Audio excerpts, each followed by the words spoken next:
but beat his ass for can't y'all. do wait, For I don't real. give I better be quiet. I don't give a f*** y'all was all quiet, that ski y'all, mask if and y'all all was that. loud, They got what hood the fuck over you there, talking like twisted up. I don't give a f about none of that. Gervonta Davis and Lamont Roach scheduled to have a rematch sometime this summer, maybe early fall. All indications based on the announcements that we have is that the fight is more than likely going to happen in August, right? And Gervonta, you think? I like Lamont in the rematch. You were one of the few that kind of picked Lamont too. The rematch is locked in, and both Gervonta Davis and Lamont Roach faced off in a fiery interview where tempers flared. Harsh words were exchanged, and the tension was clear. Davis spoke with assurance, while Roach stated he's more than ready to battle. The Tank Davis versus Lamont Roach rematch is officially on, and fans expect a very different outcome this time. Speculation continues about the date, with August as the hopeful target, though a delay to October worries many.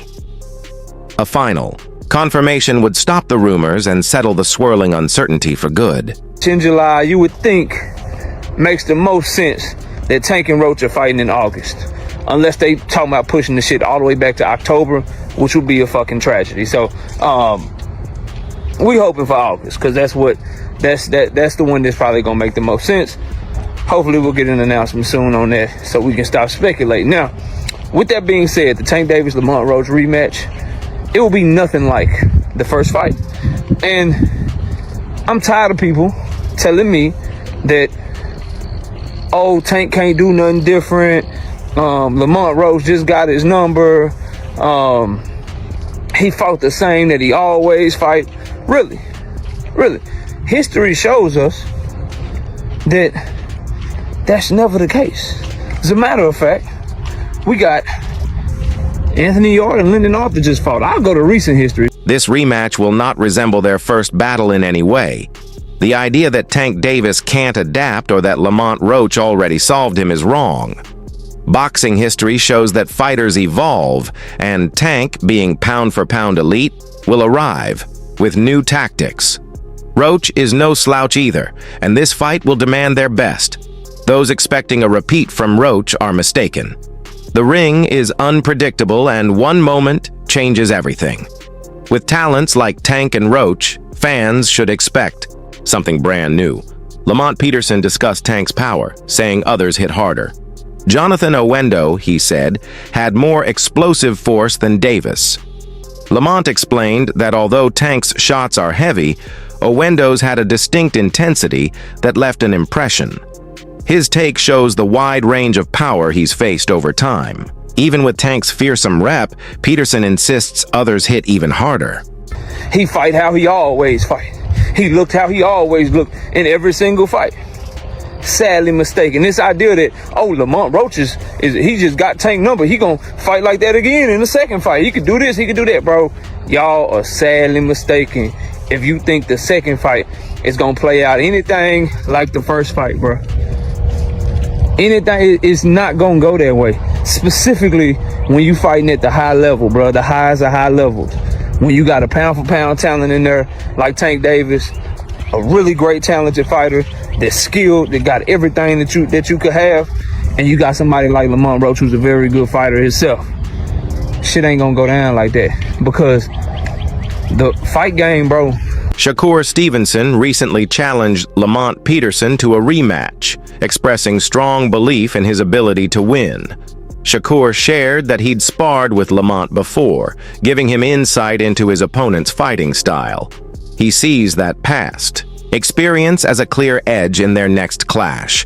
Confident in what he learned, Shakur feels he can outbox Lamont and claim the win. While Lamont has experience and skill, Shakur trusts his knowledge of Lamont's habits. Despite Lamont's credentials, Shakur believes he can expose flaws and prove his dominance in a second go-around. He's ready to show his growth and shine. What does the rematch look like between Lamont and Gervonta, you think? I like Lamont in the rematch. You were one of the few that kind of picked Lamont to begin with. Why was that? I sparred with Lamont. I knew that he was a good fighter. He helped me get ready for the Oscar Valdez fight. And I knew his style with Tank style, what he was going to be able to bring to the table. I knew it. So, did you really win 20 rounds? I swear to God on my daughter's life, I won. that much money. How different does a rematch look in your opinion, Shakur? What adjustments do you think we see from both? Huh? What adjustments do we see from both in a rematch? I think I can't tell you game plans. I could be fighting these guys, so I'm gonna keep my secrets to myself. But truthfully, they both good fighters. Do you think it's a lot different rematch, or do you think it'll be close again? It's gonna be a hell of a fight. How did you see Tank in that fight? A lot of people are saying maybe he's just mentally not there. What did you see? Nah, he was the same Tank. I don't believe that. I don't got no thought in my brain that makes me think that he wasn't the person he been all of these other fights. I think he was the same person. All this stuff that he going through stuff. I mean, everybody go through stuff. So he's the same fighter. He's going to be the same fighter throughout his career. So. His comments show his confidence and eagerness to meet the challenge, aiming to end all doubts about his readiness for top-tier competition.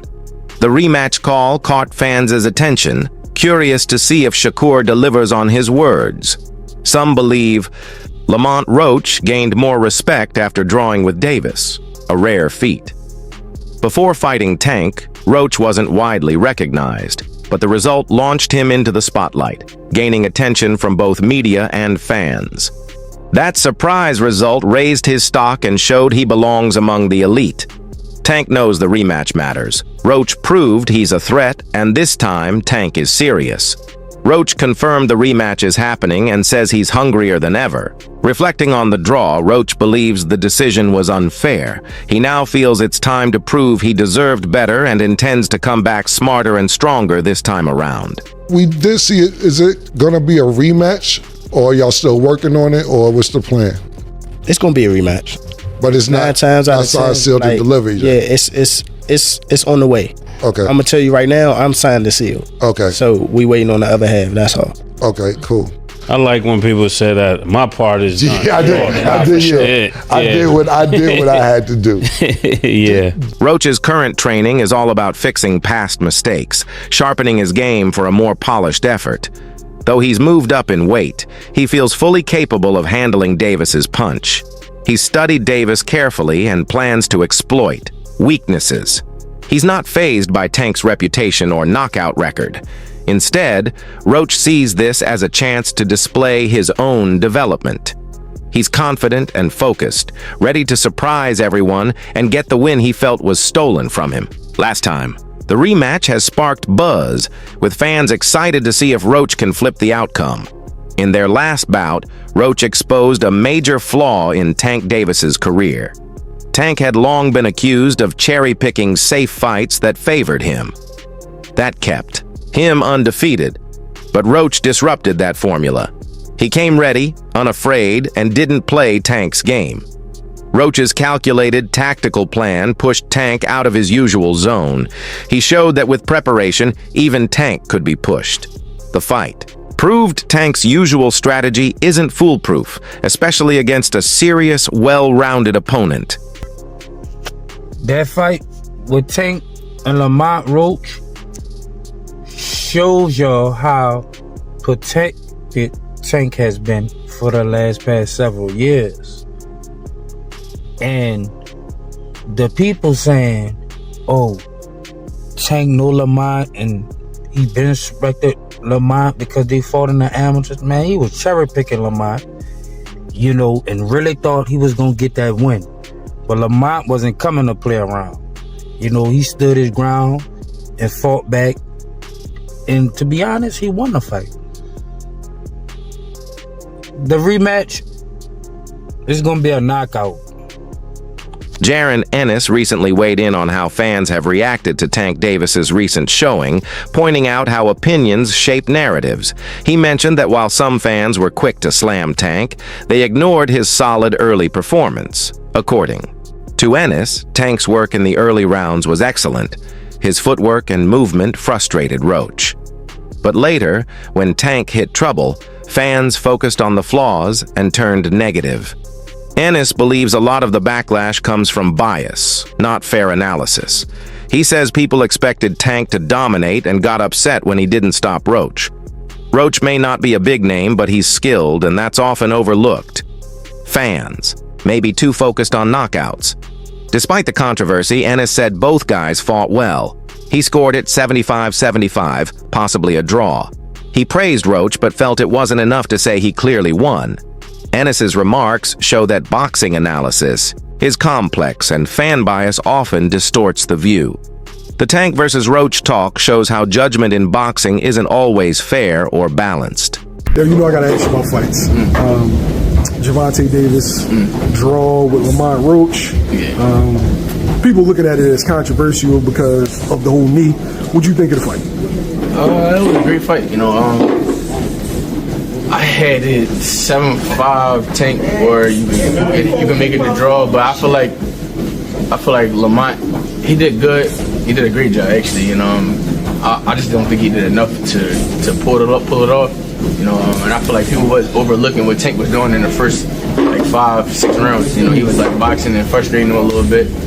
But Lamont, like I said before, Lamont did a great job. Yeah, some people had it Tank, some people had it draw, some people had it Lamont. Do you think Tank gets a lot of criticism for not knocking Lamont out and Lamont not being in big names, so they overblow it? I think so, yeah, and I feel like people just don't like Tank to a point where any little thing, just because he ain't knock him out, he probably feel as though that he lost and he didn't, or it was a draw. I feel like Tank was doing a lot of smart things in the beginning, moving a little bit too much, but I feel like he was still frustrating him and things like that. And I think Tank did a good job. He looked sharp to me. I don't know. People just be talking. At the end of the day, you can't please everybody. Roy Jones Jr., a respected legend, gave his perspective on the Davis-Roach bout, emphasizing Roach's talent and ring knowledge. He warned that Roach isn't just another name. Having watched him for years, Jones knows how committed Roach is to the craft. He believes Roach has always had the skill to compete with the best, and his showing against Tank only proved it further. While many expect Tank to win, Jones cautions that this won't be easy. Roach isn't just any opponent. He knows Tank well, and that history could be a factor. Jones emphasized that Roach understands Tank's approach better than most. That familiarity could play a major role. Jones stopped short of making a prediction, but he warned not to dismiss Roach. He's earned his spot and can't be taken lightly. Jones made clear that the priority is the upcoming fight. Before Tank looks beyond Roach, he must first overcome this serious challenge in front of him.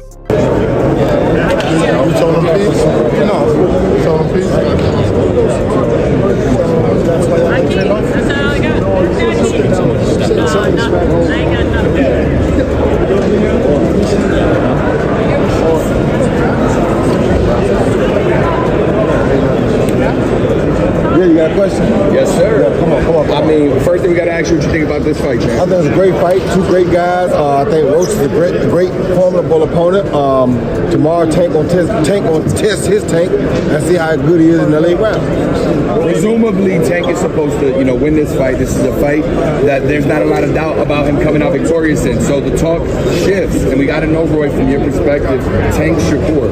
When you think about that fight being a potential fight this year, how do you see it going? I ain't gonna really think about that yet because I'm waiting after he finishes his fight with Roach. Roach is not just your average everyday opponent. Roach is a person who knows Tank, who's been around Tank his whole life. This is a different fight. You can't put Roach to the side like this. I'm sorry. Now, I'm not saying that he's gonna win the fight. I don't know that, but Roach cannot be this underrated like that. You understand? You gotta understand that Roach came from basically the same ecosystem as Tank came from. Roach is a very formidable opponent. So I'm not gonna talk about none of that till we get by Roach, because what I'm telling you about the other stuff don't really mean that right now. Okay, let me ask you this, because this did happen. I'm feeling good always. How you doing? I'm always good. You're a special fighter. Tank's a special fighter. What do you like about him? What makes him different? I like that when Tank come to fight, Tank come to knock you out. Tank don't come to just beat you by decision. He come to take you out. He come to try to get the job done best way he can. And he loves to come there and entertain the fans. He's not there to play around. He's trying to smoke you. And that's what life's supposed to be about. Concerns are rising that Tank Davis could face serious hurdles ahead of the rematch due to behind-the-scenes tactics meant to hold him back. Turki Alal Sheikh brought up how some parties may be interfering with Tank's plans, specifically targeting his preferred venue in Houston. Alal Sheikh suggested that rivals might be trying to hurt Tank's event by hosting competing shows at the same time or near the same area. These strategies are common in boxing, where promoters clash. They aim to siphon attention or reduce ticket sales. This approach creates challenges for Tank as he preps for the big night. I said that the reason that Gervonta Davis is having a problem is because people are trying to compete and block the venue. I said that people had told me that there were people that were trying to counter program Gervonta Davis in Houston for that fight, right? That's what I had said then. And that was something that I was like, yeah, it kind of seems like that. And why would I believe that? I would believe that, and I would believe that that would be true because that's a standard business practice in boxing. And it's a standard business practice in music. Now, it may be an underhanded one, but it is still one when you block venues or when you put on an event right next to that event on the same weekend. So you can, or if you you have a venue, make sure I say this very specifically, if you have a venue that you usually use and they just keep competing for every single solitary weekend, right?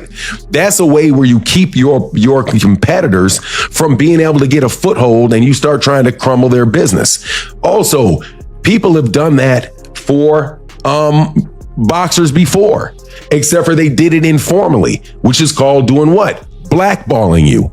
If you do not fight for a certain promoter, then that promoter is going to go out of their way to try to make sure that you don't have any fights. That's called blackballing. Similar to NBA basketball players, that's called blackballing.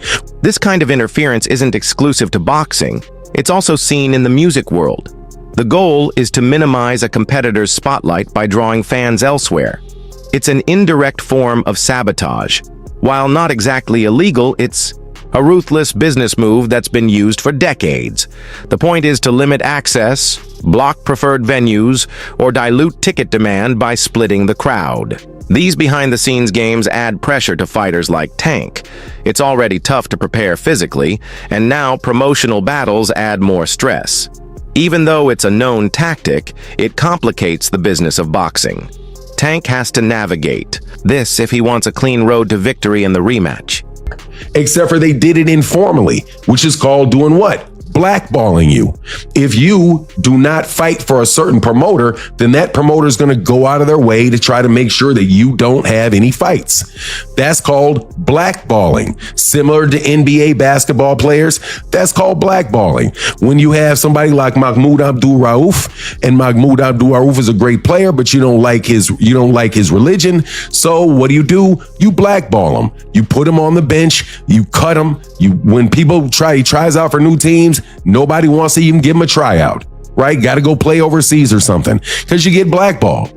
So what Knockout Boxing TV said, Knockout Boxing 86 TV said, was that his sources told him that Turkey, and he didn't say the specifics as long as I got into the video, but they're trying to stop Gervonta for having other fights, getting in the middle of the fights. That wraps it up for today's video. Stay tuned until next time.